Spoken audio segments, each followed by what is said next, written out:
It's 2025 and a new year means brand new opportunities. And for a lot of you out there, I know you've been thinking about one thing over the holidays, and that is starting your own business. But you have so many questions like how do I get started? How do I come up with a brand? How do I even sell stuff to people? And what am I even going to sell? Now take a deep breath. Shopify has got you. Shopify makes it simple to create your brand, open for business, and get your first sale. And you can get your store up and running easily with thousands of customizable templates. You don't have to be a coding nerd or a design geek to get this done. All you need to do is drag and drop. Shopify also helps with the details like shipping, taxes, and payments from one single dashboard, so you can focus on the important stuff, like growing your business. Established in 2025 has a nice ring to it, doesn't it? Sign up for your $1 per month trial period at shopify.com/truecrime, all lowercase. Go to shopify.com/truecrime to start selling with Shopify today. Shopify.com/truecrime.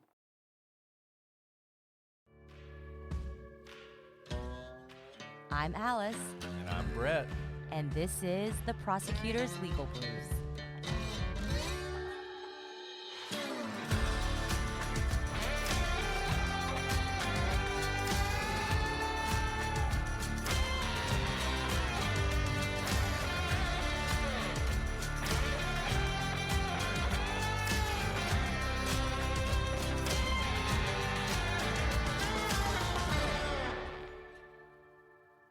Welcome back to the Prosecutor's Legal Briefs. I'm your host, Alice, and I'm joined, as always, by my convicting co-host, Brett. Alice, always with the puns, always with the puns. I'm just glad that it's not just me and you today, because sometimes it's hard for me to help carry the show, but today we're fortunate to have someone else to entertain the audience. Absolutely. We are so excited to have Shawn Rech here with us today. Shawn is a 9-time Emmy Award-winning documentary director and producer. He is most known for creating films that document wrongful convictions and over-sentencing. In fact, 3 of his project's subjects have been released from prison. His first film, A Murder in the Park, was named to Time magazine's list the 15 most fascinating true crime stories ever told. But prior to becoming a filmmaker, Shawn created a local TV program focused on unsolved crimes, and his show led to tips that solved 10 murders.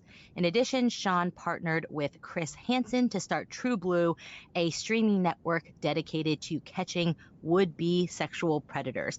And today we are so excited to have Shawn here with us to talk about his newest documentary, Convicting a Murderer, which is available on Daily Wire Plus. Shawn, thank you so much for joining us. I am intimidated by your incredible biography.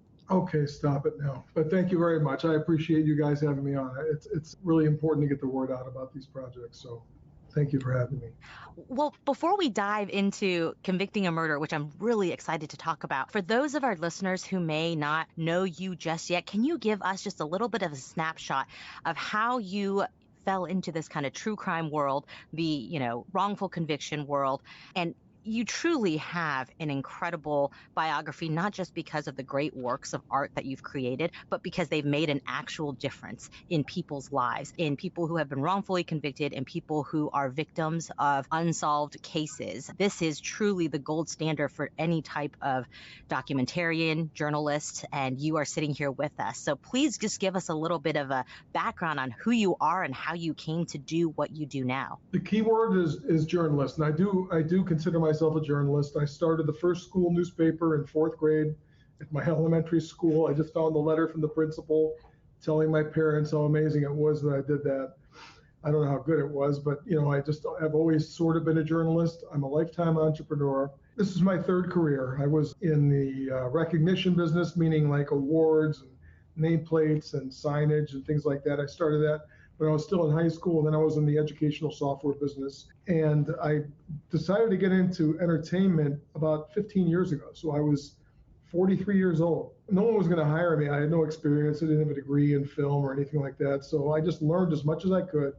I surrounded myself with incredible people, and we just started beating the odds. We created a show called Warrant Unit, which later became Crime Stoppers Case Files. You can see it everywhere right now. They're 100 episodes syndicated on True Crime Network, every freebie, every streamer there is, you can watch that show.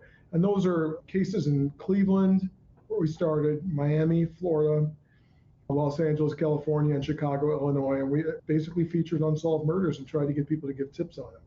And we made those shows for about 5 years. We got really good at what we do. And we got good at doing it inexpensively, but they did not make money. So I decided I wanted to get into film.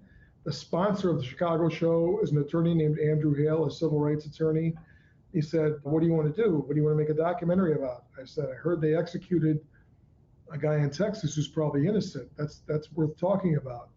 He said, "I've got a better one for you." He said, "I have a double wrongful conviction. And the people who wrongfully convicted the guy were the Innocence Project at Northwestern University." And I said, he goes, "It's a really hard story to tell." And when someone lays down a challenge like that, it's like, okay, it's a really hard story to tell. I'm going to try and tell it. So it took a couple of years. We had a good commercial video business going, making commercials for real estate companies. So we could afford to fund it ourselves with the help of Andrew Hale, the person who gave me the idea and was the co-producer of that film. And that resulted in The Murder in the Park, which ended up on Netflix and Showtime. And it also ended with the release of Al Story Simon, our guy. After that, my first intern when we started, who is now the creative director and also the president of a streaming network we own, his name is Brandon Kimber. And he came to me and he said, "I don't want to do any more murder. Before A Murder in the Park," he said, "I don't want to do any more murder. I'm sick of this. We're soft souls. We don't have the gallows humor that a detective would have, around these cases. When we're around these families who had their sons ripped out of their lives, we feel it. We feel it for days." So we really, really, although we were helping, I think, it was just really hard on us, hard on our souls. And I said, "Look, I want you to do one more movie." He said, "What's it called?" I said, "A Murder in the Park." He said, "Nope, nope, nope." I said, "Look, if you do this movie, I will do whatever you want." Brandon's a believer, walks a very straight walk, and is a Christian, and he wanted to teach people about false teachers and hucksters and scammers using the Bible. And he said, "I want to make a movie about the gospel." I said, "You can make whatever you want as long as you make A Murder in the Park." And he said, "Fine, that's what I'm making." So I thought, well, I'm going to lose everything I have on that, but he's a great kid, so I'm going to keep my promise. We did A Murder in the Park. I let him make American Gospel. American Gospel is the biggest movie we've ever made.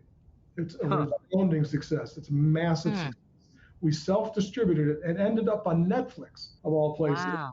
But we self-distributed it, and it made, 16 times what I paid for it.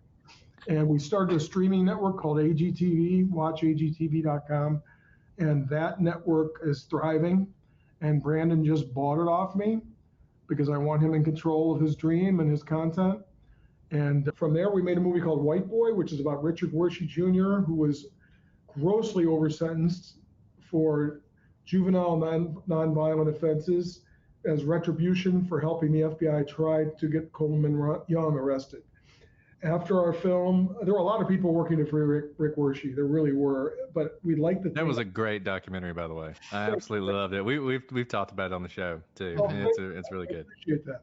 But a lot of people, we say, hey, we put a spotlight on it, and we think we helped a little as far as him getting out. They take umbrage, but I mean, it was the second movie in which we were involved, and he walked out. Thank God he walked out, and he's thriving and he's doing fine today.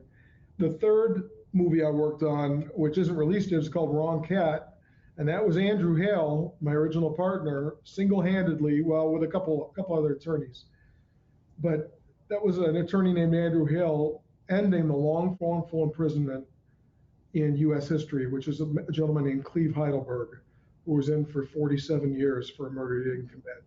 And watching him walk out of prison and filming it and him hugging me might have been the most fulfilling moment of my life. So it is extremely fulfilling doing this type of work. And, I also, as you said, created a true crime streaming network, and Chris Hansen and I run Takedown with Chris Hansen, which is basically a modernized, down and dirty, gritty Catch a Predator. And we have over 40 new episodes at watchtrueblue.com, and people are really enjoying the content. It's like a little Netflix for crime. I mean, there's 800 hours to watch. It's not skimpy. And we just bought the American Sheriff's Network and merged their content. So that's what's going on there.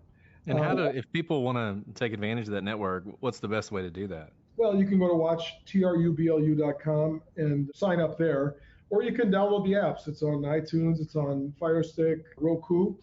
We were just awarded a FAST channel, so pretty soon it's going to be on Zumo, and it's going to be on, Pluto is licensing our content. It's going to be on Roku as a channel, and it's going to be on Plex as a channel. So people, if they don't want to subscribe, they can just watch our feed and just watch some ads every day. That'll be starting on October 24th. Now, just note for everybody, Pluto sponsored the show, so you guys should all go check out this network on Pluto. That's right. Well, Pluto's putting it on their crime channels. They license the show to put on their crime channels, which is even better for us. But but all that kind of led up to Convicting. And Convicting a Murderer, I'm just a Making a Murderer fan. All right, I watched the documentary. They broke all kinds of rules, and I love that they broke those rules. They had 6, 7, 8-minute scenes. I was taught in the little bit of film training I had, you can't have a scene that long. And they're in a courtroom. They're boring as watching paint dry, but they weren't. Okay, and everybody was fascinated and enthralled, and water cooler talk. And I watched the series, and it didn't all totally add up because they didn't close some loops. They brought up things and then they didn't come back to them, like the blood vial and things like that. But it was extremely entertaining, and they constructed a very solid argument that, like, hey, there's just so much smoke, there's got to be a fire. And I thought, man, there's just something wrong here. But after watching it, within weeks, traditional media, it started with The New Yorker. Catherine Schultz wrote an article that called out everything that they didn't include that they should have included. And I read it and I said, whoa. And then on Salon, someone named Bronwyn Dickey wrote a piece called The Emotional Manipulations of Making a Murderer. I read that piece and I was like, okay, I'm one of the people who were emotionally manipulated.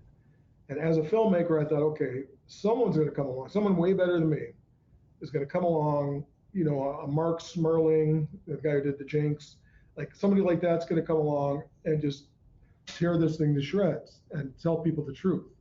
But it never really happened. Then some of the law enforcement people who were involved, whose lives were pretty much destroyed, saw a murder in the park, and they called and said, you're the first person to ever expose the innocence industry. And I said, well, what do you consider the innocence industry? And they said, a cabal of attorneys, journalists, and professors who go out and say they're going to fix these wrongful convictions, and they'll do it with a dime a dozen recant or some iffy DNA in a glob of a lot of DNA, and they'll get these guys freed and they'll get them $10 million checks. And the attorneys, kick back in a lot of cases to the investigators and to the schools. And it's kind of an industry. And I said, yeah, maybe we did. I didn't know I was doing that Andy Hale and I were doing that, but okay, maybe we did. And they said, we've false started a few projects to tell the truth. We've been on Dr. Phil and things like that. But if you want to tell our story, we'll let you. And I said, well, that's not how documentary film works. If you will sit for interviews and commit to not do any other projects, I will do this project. But if I find out you did anything wrong, I'll be there to film you going into prison. So just be aware, this is a serious, deep investigation. And they said, we have nothing to hide. So we started, this is 6 years ago, we started this project. That's how vast it was, and that's how much decision making there was, because it's not just what Convicting a Murderer season 1 did, and they had a second season with the appellate attorney. It's not just that, it's that Convicting a Murderer caused a train to leave the station where people found so many more things wrong. They had already, the truther group, which is the people who think Steven's innocent, they already dispel most of what's in the movie. They know it's not true. But they're like, yeah, but what about this? But what about that? They have posters at rallies that say 80 more reasons that they're innocent, And the film made some incredibly deceptive and irresponsible edits that, in my opinion, just appear to be intentional.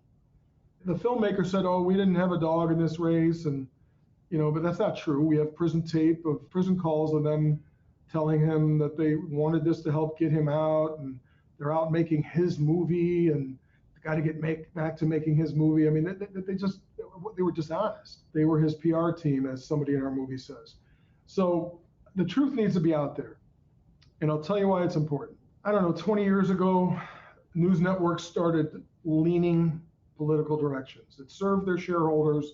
They made more money. Fox became super right wing. MSNBC became super left wing. It worked for them, and it left sort of an untold truth in the middle.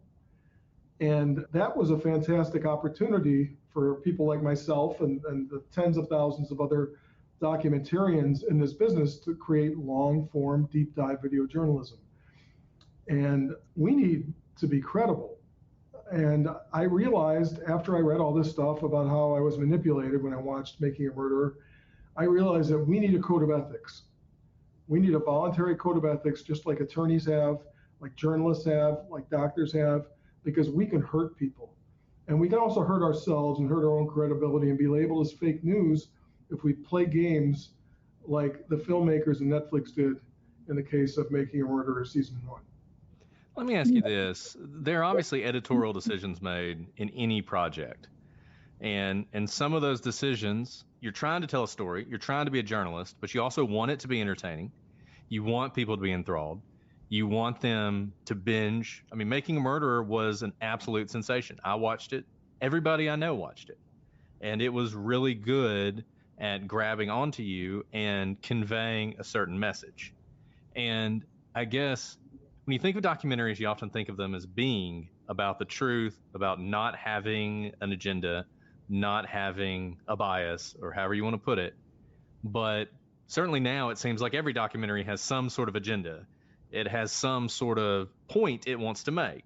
It's not just fact-telling journalism. It's almost like columns, if you want to, relate it to newspapers, right?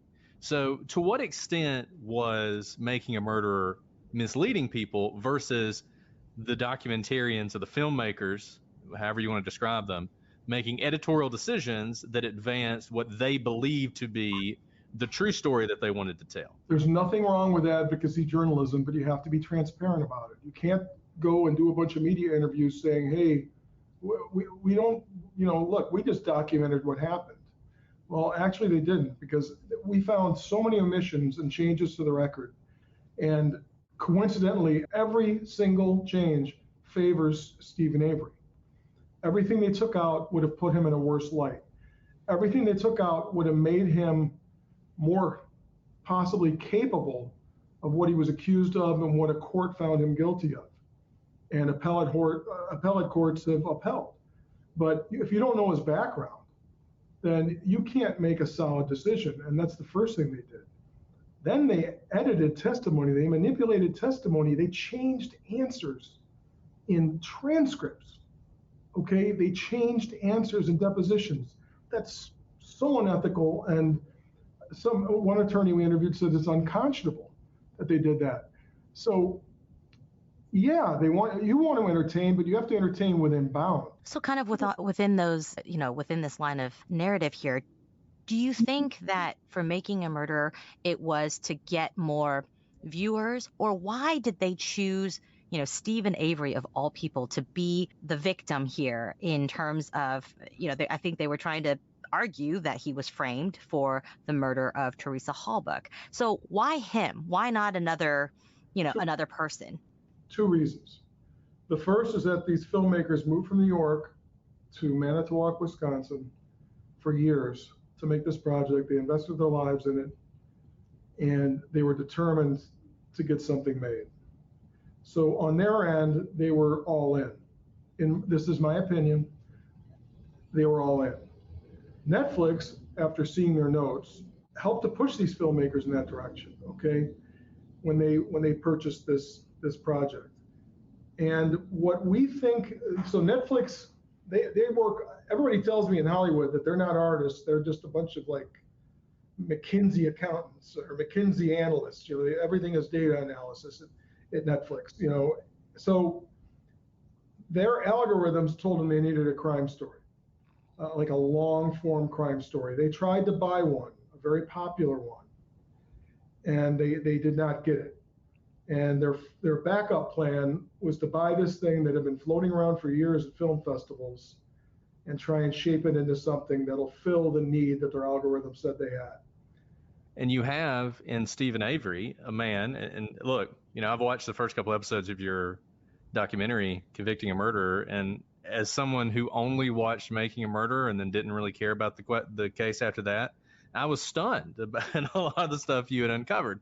This is a man who was incredibly violent towards women, who did things like set cats on fire and chained up dogs to cars and drugged them behind them. The murder itself is incredibly violent. Why is it that those folks in Netflix who are looking for a case to catch the cultural moment, and it's not just this one, why glorify someone with that kind of history? I don't know. I can tell you that their stock price went up 8% in that period. I can tell you that they gained over 5 million subscribers. It turned things around for Netflix, according to what I can find analytically. There's an article in Forbes or Fortune about it. It worked. It did what they needed it to do. But when people asked Ted Sarandos, the co-CEO of Netflix, multiple times in interviews, hey, is Steven Avery innocent? He wouldn't answer. So, did they know? I don't know if they knew. I don't know why they chose that. I know that they trust their algorithms. They know they needed a long form crime program. That one was partially made. So they helped finish it. They had their hands in it. They had advisors advising those filmmakers, telling them to make the police look worse, telling them to make uglier music behind the police, things like that. That's not journalism. That's the filmmakers themselves said they used narrative filmmaking techniques to tell this story. Well, that doesn't jive. You can't do both. You can make it interesting and it's got a track and it's got to have beats, but you can't turn it into a Howard Stern skit where you're using sound bites to say something that didn't happen. That's what I feel they did. So I think, what you're saying about Making a Murderer, it was a resounding success. Made stock prices for Netflix shoot up. People binge watched it. I binge watched it. Brett binge watched it. You binge watched it, Shawn. We were all fans of it. There are these people online who are just, screaming from the rooftops on behalf of Steven Avery. And then comes your new project, which is going to take on the big dogs of Netflix, of all the fans of Making a Murderer. Can you tell us about entering into this? Did you know what had been left out, or were you walking into this with the possibility that maybe you wouldn't find anything and maybe there wouldn't be a film at all? How much did you know had been left out at this point, other than the couple articles that you had read? Because this is it kind of sounds like a David taking on Goliath sort of situation with your making of Convicting a Murderer. I'm sure Goliath's going to win. I know everything I made has been on Netflix for the most part, and I don't expect anything to get on there again. But this just had to be said and had to be told, and someone's got to call for these standards. So Goliath is definitely in charge, and Goliath will win. And to tell you the truth, I'm still a huge Netflix fan. I'll always be a subscriber. It changed life for a lot of people. It's a reason a lot of us don't have $300 cable bills anymore, because we can be thoroughly entertained for under $20. So Netflix has done a lot of good. But I think in service, so I don't think their intentions were nefarious at all. And the host of our show may disagree, but I don't know that they were nefarious. I think that it was in service to their audience. I think it was in service to their shareholders, maybe selfishness too on the parts of the higher ups, but this is all my opinion. But I don't think they intended to go out and hurt anybody. There's one note from an executive that the filmmakers didn't see that we have, where a Netflix advisor says, ma'am, we're kind of saying that the cops killed Teresa. Aren't we going too far? And someone says, no, I'm cool leaving it in. I'm paraphrasing. And that executive said, well, I hope people understand this is just a theory. So in as much as, I think they were reckless. I think a court found that they didn't meet the standard of libel slander. I think they did, but I'm not an attorney or a judge. So, the judge ruled, and Netflix won the defamation case brought by Andrew Colburn. I think that there was enough proof there that they at least were reckless. So was I taking a risk doing this? I used other people's money, to be honest, so it wasn't that much of a risk. And I knew that what we had was pretty good, and if I had access, meaning if I could just interview these supposedly bad cops, which is what I did, several times, and let them speak their mind. They weren't always correct. They admitted to some things they did wrong too. But if I had them involved, they would have enough credibility but we discovered so much in the meantime. We didn't know we were going to interview Avery family members, multiple Avery family members. We didn't know we were going to get on the lot. We didn't know we were going to get boxes of family photos and videos from the Avery family. The access we got was just unprecedented. I feel like we got more than the original filmmakers did. And for those who are now, listening to this and haven't watched Convicting a Murder yet, can you give us kind of snippets, maybe the top 3 shocking things that were left out of Making a Murderer that you were able to uncover? We've talked a little bit about, his background and also the notes from, the Netflix executives. But for those who don't know much about your film, can you give us a snapshot of the top 3 or 3 big facts that were left out of Making a Murder that can really change the narrative that you expose in your documentary? I don't want to give spoilers, and I've been asked to not give spoilers, but I can say that you're going to realize most people in our focus groups, when they saw how the edits were made and how testimony was changed, they became very, very angry at the filmmakers and Netflix. And I think that a lot of people will feel the same way. I think that a lot of people are going to be shocked at the way Steven Avery treated his first wife and his children from that marriage and some of the things he had them do.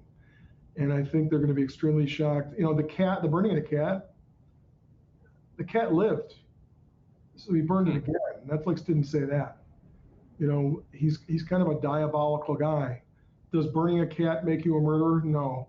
But you're going to see an awful lot of other evidence that points to him having been, that points to the courts having been right in their rulings on this case. The audience can make their own decision. We present it out there. We have a layer of commentary. Candace Owens rewrote this entire project, and she added a level of commentary, which I don't usually, I've never done before, but it's interesting, and she's entertaining, and she brings a lot of fans with her, and I think it's going to be helpful and make it more entertaining. But there's still a pretty even-handed story beneath all that in which people can make up their own mind. We show some sins that were committed by law enforcement. We confront them. They admit what they did was wrong. We can't explain the key.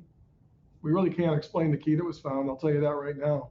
Don't look for that in our series. But what everybody says is, we didn't need that key. We didn't need half of the stuff we had to get that verdict. So I was, getting back to the beginning, I was pretty confident that we weren't going to bomb out on this. What I did not expect was to be completely blackballed in Hollywood. And that did happen. And in New York. My agents who sold every piece of work that I made refused to represent this film.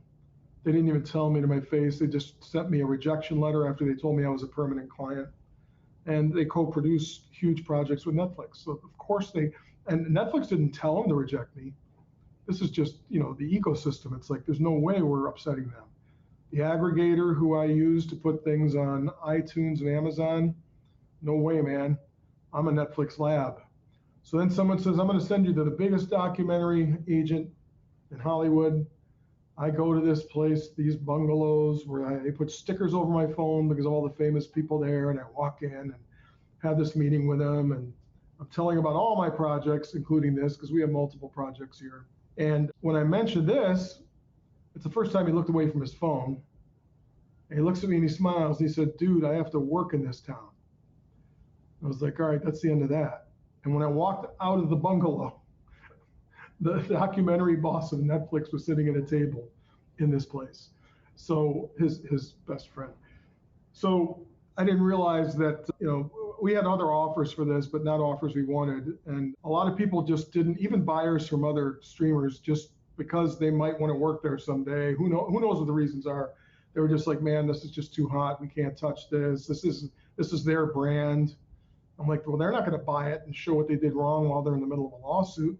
So I was that's what surprised me. And that's why I'm so thankful that this organization, the Daily Wire, had the backbone to partner with us on this project, to rewrite the project and reorganize the project and put everything behind this project. My God, the advertising they purchased and the promotion they're putting into this, I've never had this on anything I've ever done. So I'm so thankful that Candace Owens, and she single-handedly took it on. There's a team there, but if she wouldn't have wanted this, project may have died. And I'll say this, I feel like everybody, in true crime is talking about this documentary. And I think there are a lot of people out there, despite the fact that Making a Murderer was so slickly produced and had such an obvious viewpoint, who came to the opposite conclusion, either because of their own research or reading some of those articles you said. And I think there were a lot of people who were waiting for this, who wanted to see a sort of a straightforward, less biased approach to this, to know what the truth is. I mean, you mentioned it earlier. I think trying to get to truth is so important, and it is dangerous when there are people who have entrenched interest. Alice and I have ran into that when we've tackled controversial cases and come out the opposite way that a lot of people wanted us to go. I mean, it is almost a religious fervor with some people when it comes to the outcomes of these cases, and to these people who they see as almost martyrs to an unjust system. And if you say no, and as a matter of fact, the system did exactly what it was supposed to do, there is a rage that goes beyond disagreement on the outcome of a case. You should see the tweets I'm getting right, or whatever they're called in X. But here's how a psychologist and a sociologist described this to us. They said, you can take a pillar of their argument and destroy it, and they're just going to partition that off and focus on the next pillar. And he said, what we're doing is an assembly of all these smashed pillars. So maybe it will win some people over. Do I think we're going to win truthers over? Absolutely not. They're just going to smash your TVs, okay, and threaten my life or whatever they want to do. But Joe Public, Mary Housewife, who watched this thing, maybe they're going to be like, oh God, if I would have known that, this all makes a lot more sense. If I would have known that Steven went on a burglary spree on his honeymoon with his newlywed wife, maybe I'd know that he didn't just steal a cheese sandwich and some quarters like Netflix said. So that's, the hope is to just tell the whole story. Look, it's not, the whole thing, the way it's packaged now, is not going to come off as unbiased. It's going to come off as biased toward the police. There's no doubt about it, because we have that bent a little bit, okay? Because the other one went so far the other way, we need to counter it. It's a clinical argument, but yes, there's, of course, in the end, we're taking the side of the police. I'll admit that right now.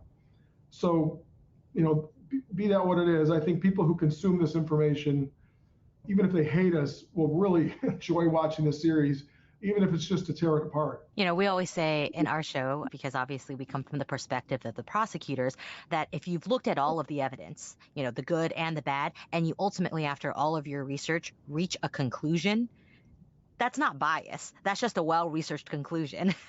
And so, I want to say, it's very heartening to hear that despite the blackballing and the threats that you're receiving, that you're continuing to, pursue this project, because it could have easily been a situation where you walked away to preserve, whatever sorts of other business opportunities you had. But like what Brett was saying, we cover a lot of true crime cases. We're on a lot of social media, outlets. And particularly this case, I think a lot of people secretly whisper, gee, I think he's guilty, but they're kind of afraid to yell it louder because they don't have all the information. And it sounds like what you're providing here is that information. They don't have to agree with you, but at least they will have all the information in which to make their decision about what happened in Steven Avery's case here. So I think that's a very, very needed story that needs to be out there, like you said, because there was such a slant with Making a Murderer. Yeah, thank you. I agree. And, I kind of started my own crime streaming network so that someone would buy my work, to be honest with you. I don't know how much the blackballing is going to keep going. I'm the guy who, did it. Netflix has taken other mistakes they've made in stride. They've owned them, and they've said, yeah, all right, we're going to move on. They fired a lot of the people in charge of that project, or parted ways with them recently. So, maybe they are moving on. So let me ask this. Is Convicting a Murderer out now? Can people watch it, or when will it be available? If based on when you told me this episode is airing, it should be out. You can watch the first episode for free on X or on YouTube. You can watch the second episode for free on Daily Wire. I think you may have to register, but you don't have to pay. And then if that hooks you in enough, there's a third one available immediately if you want to pay a few bucks for a subscription.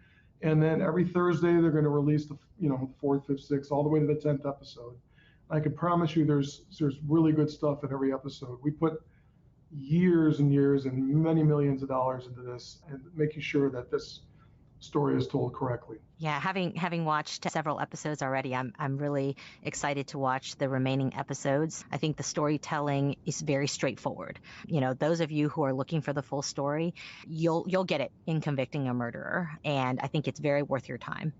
One thing I love that, I've seen in the couple episodes I've watched is the actual conversation between people who are very much in the camp of Steven Avery is innocent and those who think he's guilty, including some people who began as people who thought he was innocent, looked into it more and came to that other conclusion.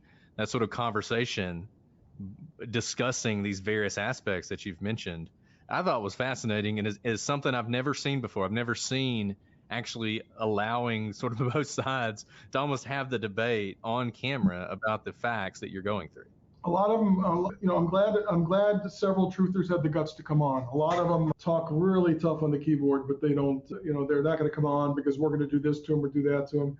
You know what? In the Murder in the Park, I had Anthony Porter on, the guy we said was the real killer, who told us we were full of it, and I put it in the movie. Movies need that tension. They need that pull and heat.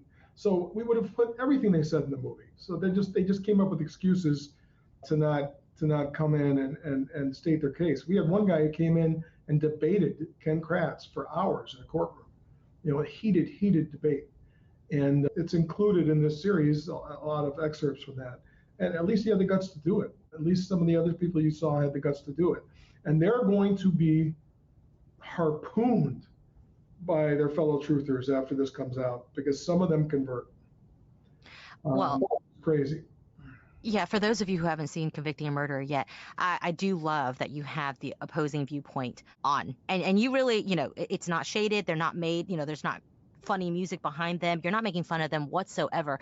In fact, what it shows is that you are confident in the conclusion that you're going to reach, and it's okay to have opposing viewpoints because you're not trying to get to a predestined answer. And I really appreciate that you don't try to make, a clown out of people who disagree with your ultimate thesis at all. You treat them with incredible respect, and truthfully, I didn't know which side was which side, and I had to kind of read the caption as to, who was a supporter or who was someone who had their doubts about the conclusions reached in Making a Murderer. So those of you who are, who would like to see that conversation, it's fascinating because it is really a Twitter conversation or an X conversation, except with a lot more civility, and it allows for follow-up without this kind of screaming over each other. And frankly, something that we need more of today in these kind of conversations, because ultimately there are real victims and real people's lives at issue here, like you mentioned, Shawn, at the beginning of our interview. Teresa Halbach has lost her life. She has loved ones around her who want justice for their loved one, their sister, their daughter. And also we have the Avery family, who has been through a lot, not just obviously with the Teresa Halbach case, but with the wrongful conviction that he served previously 18 years for. There is a lot of people who are affected by everything happening within this saga, and the truth does matter. So thank you for telling that story. And before we leave, I really want to make sure that anyone who wants to see True Blue or any of the other works that you've done, they know how to do so. Yeah, if you want to see new, crazy Predator episodes called Takedown with Chris Hansen. We have 70-year-old men driving 200 miles to buy a 13-year-old off their stepdad. And that's how bad this is getting. They walk in, they know it's Chris Hansen, and you should see their faces. They realize they lost the Chris Hansen lottery, because they know there are thousands of cities in America, and they're like, what are the odds he's in Polk County, Florida? And hell if he isn't in Polk County, Florida, walking in saying, what are you doing here? And it's really satisfying television. It's really satisfying to get these guys off the street. And we have over 40 new episodes, and we add a new one every week. Watch TrueBlue.com. You can watch it on any device. You can cast it to your TV, and we've got these fast channels coming where you can watch it for free soon. So we hope that people tune into that. But most importantly, watch Convicting a Murder on Daily Wire Plus. Watch it for free and see what you think on X. The project is up right now for free, the first 2 episodes. The first one's on X, formerly known as Twitter. It's also on YouTube. You can watch it right now for free. You can watch the second episode on Daily Wire Plus, also for free. And then if you're into it, then you can pay a few dollars, but at least you get a sample and a taste of what it is you're buying. Yeah, and I just want to say to everybody out there who's listening to this, if you haven't seen it yet, number one, it's a really well done documentary. It's beautifully shot, very well edited. It will grab you immediately. If you enjoyed Making a Murder, you're going to love this. So, put aside whatever animosity you have for Daily Wire or anybody else involved in the project, because I know how people can be. Put it aside, give it a chance, watch that first episode, and I think you're going to want to watch the rest of them too. It's not a political project. It's a cultural project. So people will be surprised. Thanks, Shawn. Thank you so much for that. And we are so thankful that you took the time to talk to us today about all of your great works throughout the years, as well as Convicting a Murderer. And I'm excited to finish watching the series as it comes out. Is there anything else you'd like to add before we sign off for the day? No, just that I appreciate the long format. Usually I have to do this in about 6 minutes, so you let me be long-winded, so I appreciate that. And I'll be a fan from this point forward. Thanks, Shawn. We're fans of yours as well. We really are. And thank you for this important piece of work. I hope a lot of people see it. And thank you for trying to get to the truth. We always try to do this on our podcasts, and it's always a pleasure to meet a fellow creator who's trying to do the same as well. Well, Shawn, best of luck with Convicting a Murderer, and thank you for sharing your story with our listeners. Brett, is there anything you'd like to add before we sign off? Just tell everybody go watch it, Convicting a Murderer. Don't miss it. We're going to be talking about it. Join us on the gallery. We'll have a whole conversation. Thank you so much. Thank you, Shawn. And until next time, I'm Alice. And I'm Brett. And this is The Prosecutor's Legal Briefs.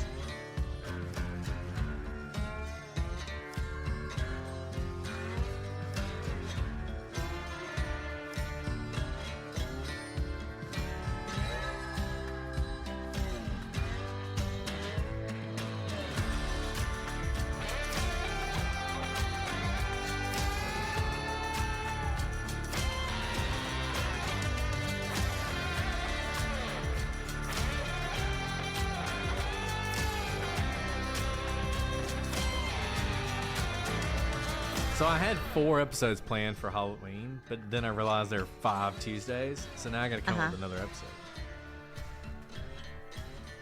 I mean, there's a lot we could choose from. Yeah. You know what my favorite October episode has been?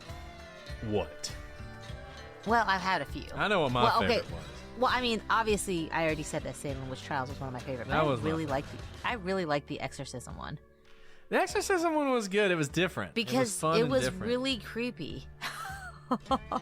Really creepy.